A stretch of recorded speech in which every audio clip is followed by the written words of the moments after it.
Good morning, students and my dear friends. I wish you a very happy new year. मैं सोच रहा था कि आपको नए साल का क्या तोहफा दूं, क्या गिफ्ट दूं, और अकॉर्डिंग टू मी नॉलेज से बेहतर, ज्ञान से बेहतर और क्या तोहफा हो सकता है। तो मैंने सोचा कि नए साल से ही मैं शुरुआत करता हूँ इंग्लिश पढ़ाने की। तो उसमें एक एग्जाम भी आया हुआ है, फॉर्म भी निकला हुआ है CHSL का, CHSL यानी कंबाइंड हायर सेकेंडरी लेवल, आप इसे फिल कर सकते हैं। और ये इसकी जो लास्ट डेट है 4 जनवरी है, ठीक है, अभी 3 दिन है। तो आप इसे फिल कर सकते हैं। इसकी जो एलिजिबिलिटी है वो इसकी डेट ऑफ बर्थ आपकी 2 जनवरी 1995 से और 1 जनवरी 2004 तक होनी चाहिए। आपकी जो डेट ऑफ बर्थ है ना 1995 से लेकर 2 जनवरी और 2004 तक 1 जनवरी तक होनी चाहिए। तो आप एलिजिबल है।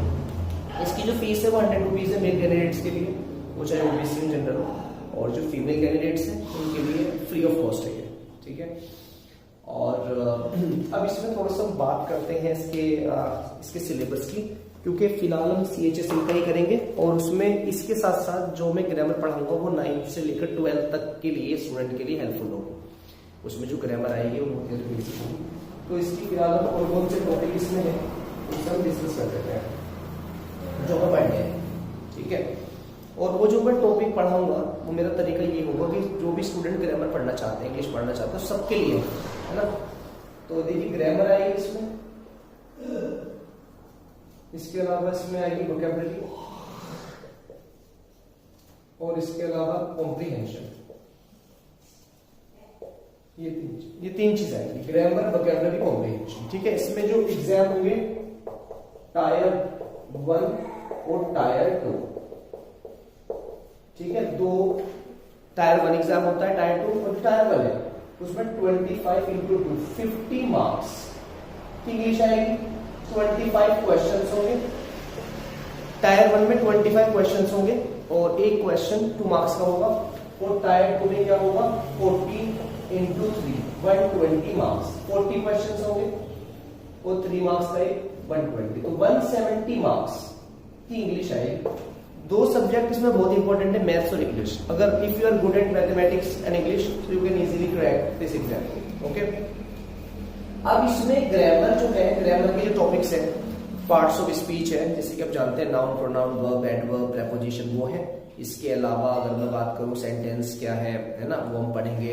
इसके अलावा आर्टिकल्स है, डिटर्मिनर्स है ना। तो ये सारी जो टॉपिक्स हम डिटेल्ड में पढ़ेंगे। सबसे पहले आप ये समझ लीजिए ग्रामर और वोकैबुलरी ये 2 अलग अलग चीजें। वोकैबुलरी का मतलब शब्दकोश, यानी आपका वर्ड्स पर कितनी कमांड है। जैसे आप न्यूज़पेपर पढ़ रहे हैं या आप कोई बुक पढ़ते हैं इंग्लिश की, आपको क्या क्या प्रॉब्लम्स आते हैं जिन्हें आप फेस करते हैं। एक तो आपको ये नहीं पता होता इस वर्ड का मीनिंग क्या है, तो वो तो वोकैबुलरी का पार्ट है। दूसरा, अगर आपको ये पता भी चल गया कि इस वर्ड का ये मीनिंग है, तो आप ये नहीं जानते ये टेंस कौन सा है ना। भाई ये तो प्रॉब्लम आती है ना आपको, प्रेपोजिशन यूज हो रही है, इसका मतलब क्या है, फ्रेजेस यूज होते हैं बहुत ज्यादा, है ना। कैसे, जैसे अगर मैं आपको बताऊं लुक, एक वर्ड है लुक। लुक का मतलब तो बस देखना होता है, टू सी, देखना। लेकिन अगर मैं लुक के साथ यूज कर दूं आफ्टर, तो इसका मतलब है देखभाल करना। अगर मैं लुक के साथ कर दूं फॉर, तो इसका मतलब है सर्च करना, है ना। तो बताओ वर्ड तो एक ही है ना ये लुक, लेकिन आफ्टर यूज करने से मीनिंग अलग और फॉर यूज करने से मीनिंग अलग, ऐसी अलग अलग। Look at, look into, look up, अलग अलग मीनिंग बन जाएंगे। तो हम इस पे बात करेंगे। इसके अलावा हम बात करेंगे सेंटेंस क्या है। देखिए सेंटेंस, अगर मैं लिखता हूं, अगर मैंने लिखा आई सेंग अ सॉन्ग, ये सेंटेंस मैंने लिख दिया। अब आपने देखा जो ऐसा भी है, बहुत सारे आप जानते हैं लेकिन जो नहीं जानते, क्योंकि मैं तो बेसिक से पढ़ाऊंगा, मैं तो 0 लेवल से पढ़ाऊंगा, ठीक है। तो जो लोग जानते हैं प्लीज बेयर विद मी, थोड़ा सा बर्दाश्त करें। आई सब्जेक्ट है और ये सेंग अ सॉन्ग जो है ना पूरा ये प्रेडिकेट।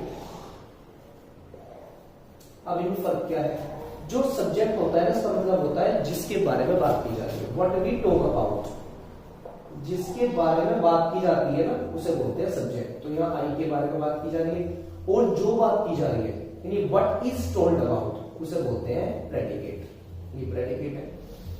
अब प्रेडिकेट के अंदर देखो तीन वर्ड है, सेंग, ए और सोंग। भाई ये सेंग भी है, सोंग भी है इसके अंदर, तो ये क्या क्या है, तो सेंग जो है ना सिंग की सेकंड फॉर्म है, सिंग एक वर्ब है, मेन वर्ब है। तो देखो यहाँ आपको ये पता होना चाहिए कि वर्ब कौन सी यूज हो रही है। अगर आपको फर्स्ट फॉर्म नहीं पता, अगर ये नहीं पता ये फॉर्म कौन सी है, तो आप मीनिंग कैसे निकालेंगे, है ना। तो ये सेंग जो है सिंग की सेकंड फॉर्म, इसका मतलब है गाना, सिंग का मतलब है गाना, इसी से सिंगिंग वर्ड बना। तो सेंग का मतलब वो गाया था, सेकंड फॉर्म जो आती है ना पास्ट में आती है, तो इसका मतलब है मैंने गाना गाया था। ओके, तो आप ये चीज देख ले। तो ये चीजें हम डिकोड करेंगे, प्रेडिकेट क्या होता है, इसके अंदर क्या क्या चीजें आती है ना। ये जो आ सॉन्ग है ना, ये सेंग का ऑब्जेक्ट है, यानी जो ए सॉन्ग है ये सेंग का ऑब्जेक्ट है, क्या गाया, तो मैं बताऊंगा ऑब्जेक्ट किसे कहते हैं। तो ये सारी चीजें हम डिस्कस करेंगे। सबसे पहले हम शुरू करेंगे सेंटेंस और उसके पार्ट्स कल से।